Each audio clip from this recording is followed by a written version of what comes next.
Hello storytellers, welcome back to Cinematic Lips. In our last two videos we uncovered the secrets of Act 1, where the foundation of your story is laid, and Act 2, where tension and stakes hit their peak. If you missed those, make sure to check them out. Today we're diving into the grand finale, Act 3, where all your story's threads come together for the big payoff. Act 3 is your moment to shine. So, let's break it down. Act 3 begins at plot point 2, and it ends with the very last frame of your screenplay. It typically spans 20 to 30 pages, but don't get stuck on length. Focus on resolution. Using the Shawshank Redemption as our example, let's break Act 3 into three key parts: pre-climax, climax, and final image. Remember, resolution means solution. Act 3 is where you resolve your story's unanswered questions. The ending is everything. A weak ending can undo even the strongest story, so take your time to craft it visually and thematically. The pre-climax begins immediately after plot point 2, the moment Andy escapes from Shawshank. However, as the audience, we don't yet know how he did it. This creates suspense and leaves us eager for answers. I want him found. Not tomorrow, not after breakfast, now! Yes, sir! Here's what makes the pre-climax in the Shawshank Redemption so effective. Unresolved questions. At the end of Act 2, two key questions linger. How did Andy escape? Where is he now? And that's the trick of a great pre-climax. You don't show your hand right away. You tease it. By the time the warden rips the poster from the wall and the tunnel is revealed, the audience feels like they've just witnessed a magic trick.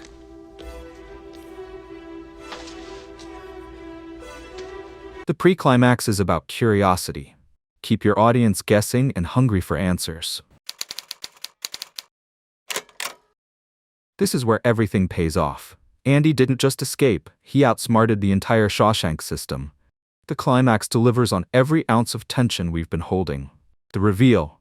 We flash back to Andy's escape, his quiet nights of chiseling the 19-year tunnel and that 500-yard crawl through filth to freedom.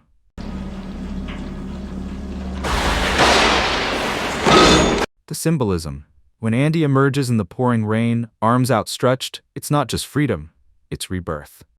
After decades of injustice, he is free and redeemed. This moment isn't just exciting, it's deeply emotional.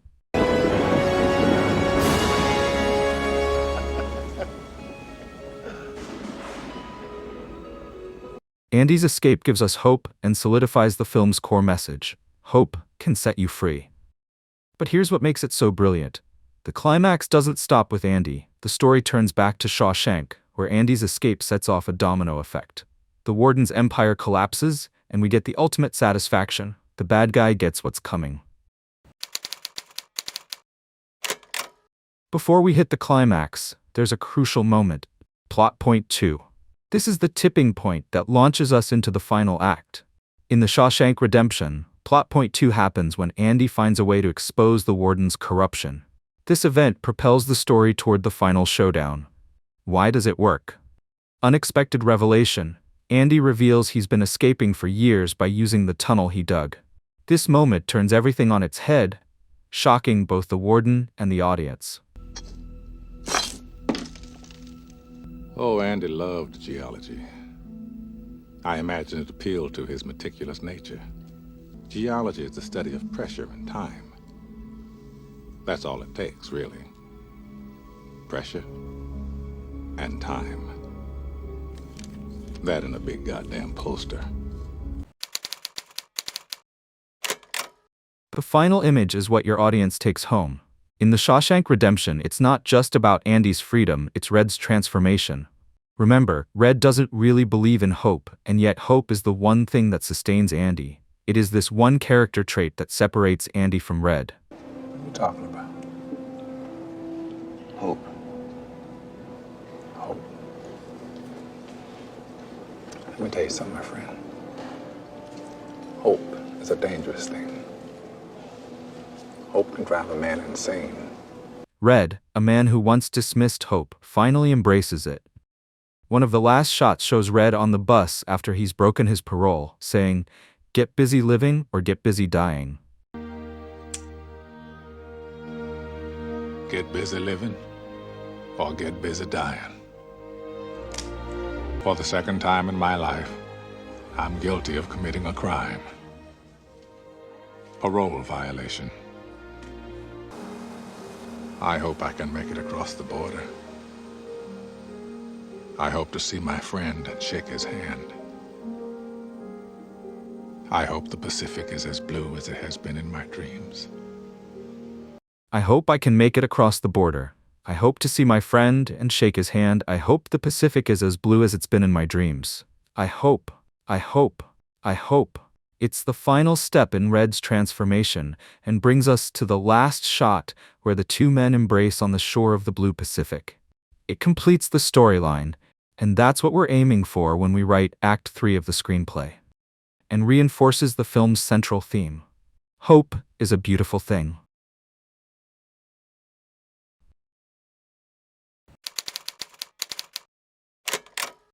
So how do you craft a killer Act 3, like the Shawshank Redemption? Let's recap. Pre-climax. Build suspense and keep the audience guessing. Climax. Deliver answers, emotional payoff, and triumph. Final image. Leave them with a lasting, powerful resolution. Let's kick things off with the most important part of Act 3, the climax. This is where everything you've been building in Act 1 and Act 2 comes to a head. The stakes are at their highest, and your hero must face their greatest challenge. In The Shawshank Redemption, this is Andy's daring escape. After 19 years of careful planning, everything is on the line. He's not just escaping Shawshank, he's exposing the corruption of the system itself. The audience is on the edge of their seats, waiting to see if Andy's plan will succeed. In The Matrix, it's Neo's final showdown with Agent Smith and the machines. After discovering his true potential, Neo finally embraces his role as the One, and the action is relentless.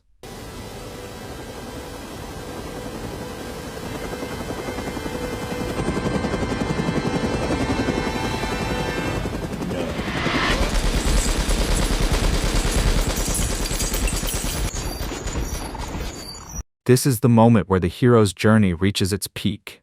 One final push for victory. Why does this work? Because this is the moment where all your subplots, all your character development, and all the tension you've built come together. Your audience should feel that the hero has earned this moment. You know, we're lucky in a way. If we set up everything as it should be in Act 1, then Act 3 literally writes itself. And remember, Act 3 isn't just about tying up loose ends, it's about delivering a solution that resonates deeply.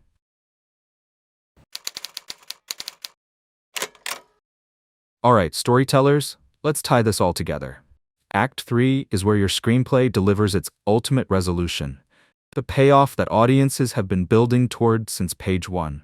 To master Act 3, there's no better example than The Godfather, a film that redefined cinematic storytelling. Here's what makes it brilliant. Pre-climax, the setup for power. By Act 3, Michael Corleone has transitioned from reluctant son to ruthless heir of the Corleone Empire. I've decided to be godfather to Connie's baby.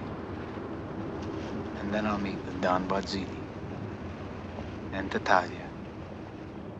All the heads of the 5 families. The pre-climax builds intense suspense as Michael systematically prepares to eliminate his enemies. The climax, Michael's rise to power. During the baptism scene, Michael's enemies are executed in a single brutal sequence, solidifying his rise to power. As Michael renounces Satan in the church, we see his actions outside contradict those very words, solidifying him as the new Godfather. Do you renounce Satan? I do renounce him. Michael Rizzi, will you be baptized? I In nomine Patris, et Filii, et Spiritus Sancti. Michael Rizzi, go in peace, and may the Lord be with you. Amen. Final image. Michael becomes the Godfather. The final image is iconic. Kay asks Michael if he was involved in the killings, and he lies to her face. Michael, you lousy bastard. You killed my husband. You waited waited until Papa died so nobody could stop you, and then you killed him. Michael, is it true? Don't ask me about my business, Kate. Is it true? Don't ask me about my business. No. The door slowly closes as Michael's men kiss his hand, addressing him as Don Corleone. What does this image mean? It's the perfect resolution. Michael has fully transformed into his father, a man of absolute power but moral decay. The closing shot leaves the audience with a sense of sadness and inevitability. The Godfather shows how to masterfully resolve your story while delivering unforgettable cinematic moments.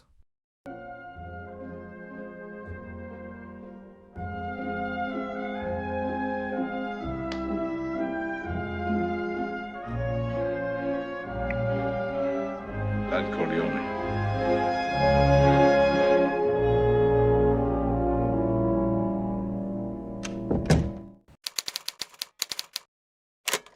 And that's a wrap on our 3-act structure series. Thank you for joining me on this journey. If you've enjoyed this series, smash that like button, subscribe, and share your thoughts in the comments. Keep writing, keep dreaming, and remember, the magic starts with you. I'll see you next time here on Cinematic Lips, where stories come to life.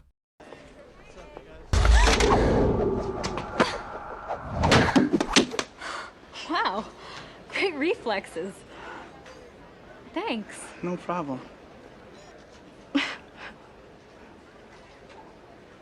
Well, see ya.